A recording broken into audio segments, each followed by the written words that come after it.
jeu.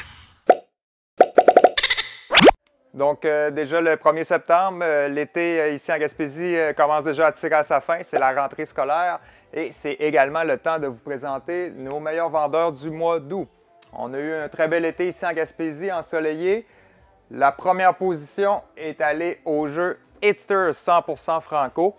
Puis il s'est taillé la première place, puis il faut dire, il est arrivé à la fin du mois d'août. Pour ceux qui ne connaissent pas le principe de Hitster, c'est un jeu de party musical dans lequel on va devoir écouter des chansons en scannant des codes QR et les placer dans un ordre chronologique devant nous. Le premier ou la première équipe à gagner va être celle qui va réussir à placer 10 chansons dans le bon ordre avant les autres. Donc, dans cette boîte-là, qui est compatible avec toutes les autres éditions, on va retrouver des chansons francophones à 100%. C'est composé d'environ 80% de chansons québécoises. Moi, j'ai joué 2 fois et je n'ai eu que des chansons du Québec, en passant des Cowboys fringants à Gildor Roy. Donc, il y en a pour tous les styles, tous les goûts.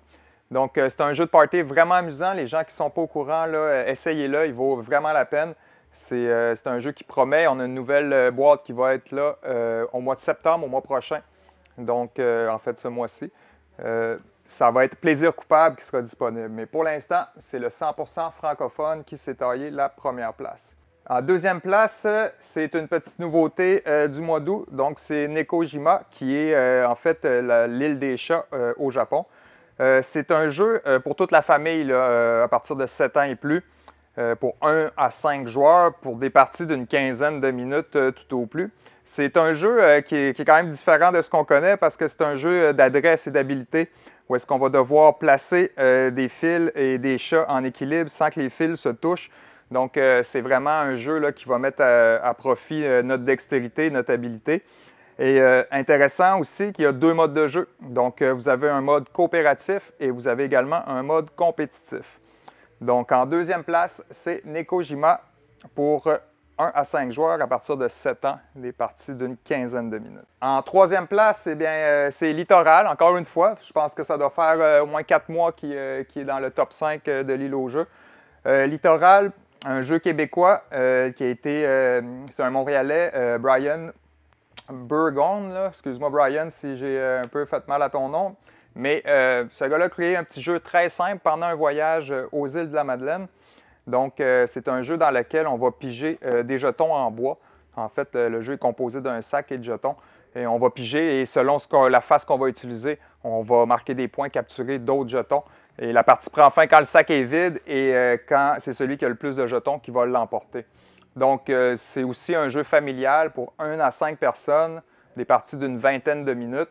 Puis à partir de 8 ans, là, mais 7 ans, 6 ans, là, les enfants accompagnés vont être capables facilement de jouer à Littoral. En quatrième place, nous avons Pirates de Maracaibo, là aussi qui est une nouveauté qui est sortie au courant du mois d'août. Donc, faite par l'excellent Alexander Pfister, à qui on doit Great Western Trail et Maracaibo notamment, mais plusieurs excellents jeux de sa part. Donc, Pirates de Maracaibo, c'est un jeu indépendant de l'univers de Maracaibo. Beaucoup plus simple aussi que le jeu éponyme. Des parties de 1 à 4, pour 1 à 4 personnes à partir de 12 ans. C'est niveau intermédiaire, alors que le jeu Maracaibo est vraiment un jeu niveau expert. On dit à peu près 25-30 minutes par joueur. Donc, dans Pirates de Maracaibo, en fait, c'est un jeu de gestion de ressources, de dés et de cartes. On va devoir naviguer dans les Caraïbes et accumuler des trésors, de la richesse, parce qu'on est des pirates. Donc, c'est un jeu très populaire ce mois-ci, il continue de se vendre et les gens qui l'ont essayé l'ont beaucoup apprécié. Donc, c'était notre quatrième position. En dernier, bien, encore une fois, plus besoin de présentation, c'est l'excellent SkyTeam qui, encore une fois, réussi à se placer dans le top 5 de l'île au jeu. C'est aussi un jeu de l'auteur Luc Raymond, développé par le studio Scorpion Masqué de Montréal. C'est un super beau jeu qui vient de gagner notamment un prix du jeu de l'année en Allemagne, si je ne me trompe pas.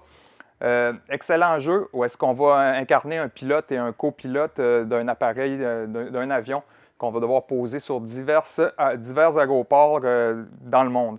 Donc, vraiment immersif. C'est un coop pour 2 joueurs uniquement.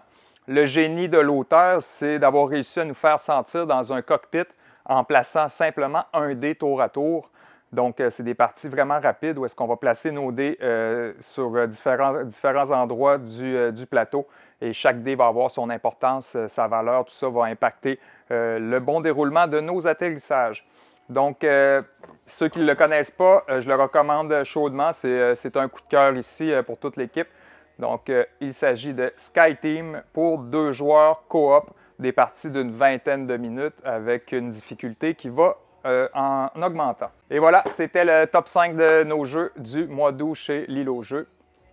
Bon automne et bonne rentrée à tous. L'Île aux Jeux.